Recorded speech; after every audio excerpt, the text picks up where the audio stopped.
जय श्री कृष्ण दोस्तों, life style with God में आपका स्वागत है। दोस्तों, आज हम बात करेंगे पापांकुशा एकादशी के बारे में। अश्विन मास के शुक्ल पक्ष की जो एकादशी होती है उसे पापांकुशा एकादशी के नाम से जाना जाता है। हिंदू पंचांग के अनुसार यह एकादशी दशहरा के अगले दिन मनाई जाती है। इस बार यह व्रत 6 अक्टूबर दिन गुरुवार को किया जाएगा। एकादशी तिथि प्रारंभ हो रही है 5 अक्टूबर दिन बुधवार दोपहर 12 बजे से। एकादशी तिथि का समापन होगा 6 अक्टूबर दिन गुरुवार सुबह 9:40 पर। पारण का समय रहेगा 7 अक्टूबर दिन शुक्रवार सुबह 6:17 से 7:26 तक। तो दोस्तों, उदया तिथि की मान्यता के अनुसार एकादशी का व्रत हम 6 अक्टूबर दिन गुरुवार को ही करेंगे। तो दोस्तों, आइए जानते हैं इस एकादशी तिथि पर हम कौन सा उपाय कर सकते हैं। दोस्तों, हमारे घर में निगेटिविटी बहुत ज्यादा होती है। कई लोगों का मेरे पास क्वेश्चन भी आया कि मैम, नवरात्र में हमारी ज्योति बुझ गई, हमारा कोई काम नहीं होता, निगेटिव थॉट बहुत आते हैं।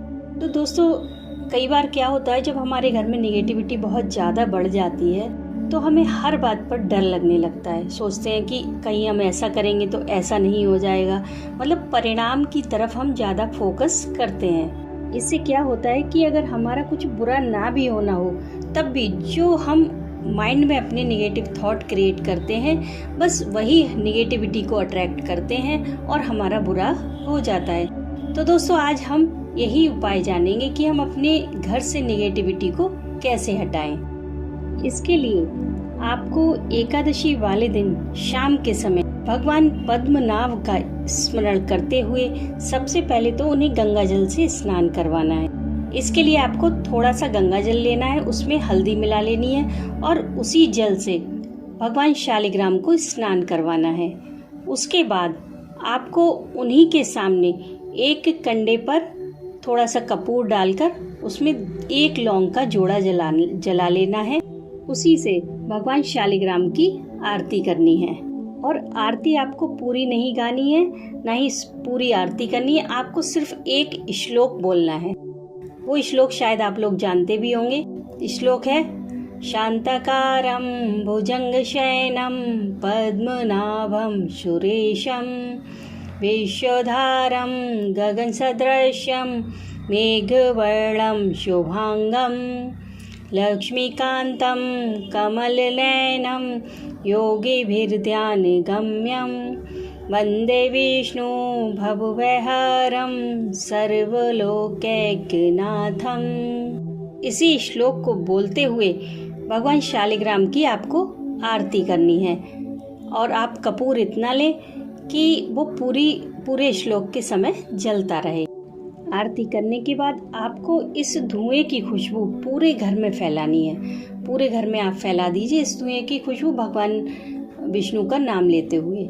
उसके बाद आपके पास जो पानी है, जो हल्दी मिला हुआ, वो आप पूरे घर में छिड़क दीजिए।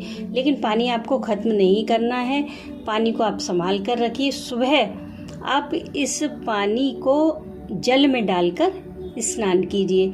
आप खुद ही नहीं, आपके परिवार में जितने भी सदस्य हैं सबके पानी में यह जल थोड़ा थोड़ा मिला दीजिए। बस इतना काम अगर आपने 3 एकादशी पर कर लिया तो आपके घर की सारी निगेटिविटी खत्म हो जाएगी और आपके सभी काम बनने लगेंगे। धीरे धीरे आप देखेंगे कि यह उपाय कितना मैजिकली वर्क कर रहा है। जब आप खुद पॉजिटिव हो जाएंगे, आपकी सोच पॉजिटिव हो जाएगी, तो कोई कारण ही नहीं रहता कि आपका कोई काम ना बने। आप किसी भी काम के बारे में सोचेंगे, इधर और उधर वो काम होने लगेगा। ऐसा लगेगा कि सब कुछ आपकी मुट्ठी में आ गया। तो दोस्तों, इस उपाय को करिए, बहुत ही अच्छा उपाय है। पूरी श्रद्धा के साथ, पूरे विश्वास के साथ जब इस उपाय को करेंगे तो इसके रिजल्ट आपको चौंकाने वाले मिलेंगे। तो दोस्तों, आइए जानते हैं इस एकादशी के महत्व के बारे में। इस एकादशी का महत्व स्वयं भगवान श्री कृष्ण ने धर्मराज युधिष्ठिर को बतलाया था। इस एकादशी पर भगवान पद्मनाभ की पूजा की जाती है। पाप रूपी हाथी को इस व्रत के पुण्य रूपी अंकुश से भेदन के कारण ही इसका नाम पापांकुशा एकादशी हुआ है। इस एकादशी पर हमें कम से कम बोलना चाहिए। मौन व्रत धारण ना कर सके तो बोले कम से कम, ज्यादा वाद विवाद में ना पड़े और ज्यादा से ज्यादा भगवान के नाम का स्मरण करना चाहिए। इस एकादशी का व्रत करने से व्यक्ति के पापों का प्रायश्चित होता है। दोस्तों, हम रोजमर्रा में जाने कितने पाप करते हैं। हमारे पैरों से कोई कीड़ा दब जाता है या हम झाड़ू लगाते हैं तो उससे कई कीड़े चींटियां वगैरह मर जाती हैं। तो ये सब पाप की श्रेणी में आता है और ये पाप हमारे हाथों से रोजाना होते हैं। इसलिए इस एकादशी का व्रत करने से व्यक्ति के पापों का प्रायश्चित होता है और माँ के पक्ष के, पिता के पक्ष के, पत्नी के या मित्र के पक्ष की 10-10 पीढ़ियों का उद्धार इस एक एकादशी का व्रत करने से हो जाता है। दोस्तों, कई बार चंद्रमा की स्थिति के कारण भी व्यक्ति की मानसिक और शारीरिक स्थिति खराब होती है और अच्छी होती है और एकादशी का व्रत रखने से चंद्रमा के हर बुरे प्रभाव को रोका जा सकता है। यहाँ तक कि एकादशी का व्रत करने से ग्रहों के दुष्प्रभाव को भी काफी हद तक कम किया जा सकता है, क्योंकि एकादशी व्रत का सीधा प्रभाव हमारे मन व शरीर पर पड़ता है। इस एकादशी का व्रत करने से मन शुद्ध होता है और पापों का प्रायश्चित होता है।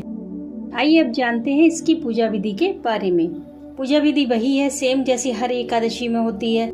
एकादशी व्रत के नियम हमें दशमी तिथि की शाम से ही पालन करने होते हैं, जैसे कि हमें प्याज लहसुन का त्याग करना होता है, शुद्ध और सात्विक आहार लेना होता है, चावल का भी हम पूरी तरह से त्याग करते हैं, क्योंकि एकादशी का व्रत जब हम कर रहे हों तो उस समय हमें हमारे पेट में चावल का एक भी दाना नहीं होना चाहिए। और एकादशी वाले दिन आप सुबह ब्रह्म मुहूर्त में उठें, स्नान आदि से निवट कर मंदिर में आएं और पूजा का संकल्प लें, अपने व्रत का संकल्प लें। इस एकादशी पर भगवान के पद्मनाभ स्वरूप की पूजा की जाती है, जिसमें कि उनकी नाभि से कमल निकल रहा हो और उस पर ब्रह्मा जी विराजमान हो, उस स्वरूप की पूजा की जाती है। मंदिर में आकर भगवान को पंचामृत से स्नान कराएं, चंदन आदि का श्रृंगार करें, फल फूल आदि अर्पित करें। भगवान विष्णु को तुलसी अति प्रिय है, इसलिए भगवान को तुलसी का भोग अवश्य लगाएं। लेकिन तुलसी आप एक दिन पहले ही तोड़ कर रख लें, क्योंकि एकादशी वाले दिन तुलसी नहीं तोड़ी जाती है। और हाँ दोस्तों, अगर आपके पास विष्णु भगवान का विग्रह ना हो तो आप लड्डू गोपाल को स्नान करा सकते हैं या फिर शालिग्राम को भी स्नान करा के उनकी पूजा कर सकते हैं। इस दिन आप विष्णु सहस्त्र नाम का पाठ कर सकते हैं। और हाँ, कथा अवश्य सुने, क्योंकि कथा बहुत मेन होती है। इस बहाने हम उतनी देर भगवान का श्रवण करते हैं, उनका नाम लेते हैं। इसलिए आप पढ़ सकें तो पढ़ें, नहीं तो आप कथा सुने अवश्य। कथा के बाद आरती अवश्य करें, क्योंकि आरती से क्या होता है कि अगर हमारी पूजा में कभी भी कोई कमी रह जाती है तो वो आरती से पूरी हो जाती है। दूसरे दिन आप भगवान विष्णु की विधि विधान से पूजा करके अपने व्रत का पारण कर लें और पारण से पहले व्रत का दान अवश्य निकाल दें। दान हमेशा जरूरतमंद को दिया जाता है, इसलिए आप यही कोशिश करें कि आप कुछ भी दान निकालें। कोई ज़रूरी नहीं है आप ज़्यादा निकालें या कम निकालें, जितनी भी आपकी श्रद्धा हो, जितनी भी आपकी क्षमता हो, वही दान निकालें। लेकिन वो दान यही कोशिश करें कि किसी ज़रूरतमंद तक पहुँचे, ताकि उस दान का फल आपको मिल पाए। और पारण के लिए एक तुलसी का पत्ता लेकर पानी के साथ निगला जाता है, बस आपके व्रत का पारण हो जाएगा। तो दोस्तों, एकादशी वाले दिन अधिक से अधिक भगवान का नाम लेते रहें, जपते रहें। उनका नाम, किसी भी मंत्र का आप स्मरण कर सकते हैं, आप उनका नाम अवश्य लें।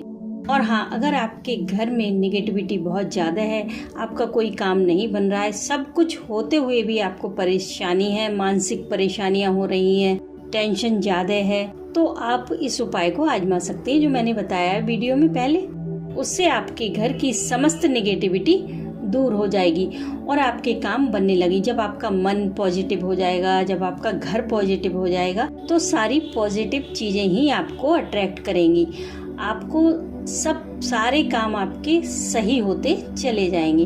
एक बार आप इस उपाय को अवश्य आजमाएं और भगवान पर भरोसा बनाए रखें और कनेक्ट करें अपने लाइफ स्टाइल को गॉड के साथ। मैं मिलती हूँ आपसे नेक्स्ट वीडियो में, तब तक के लिए राधे राधे।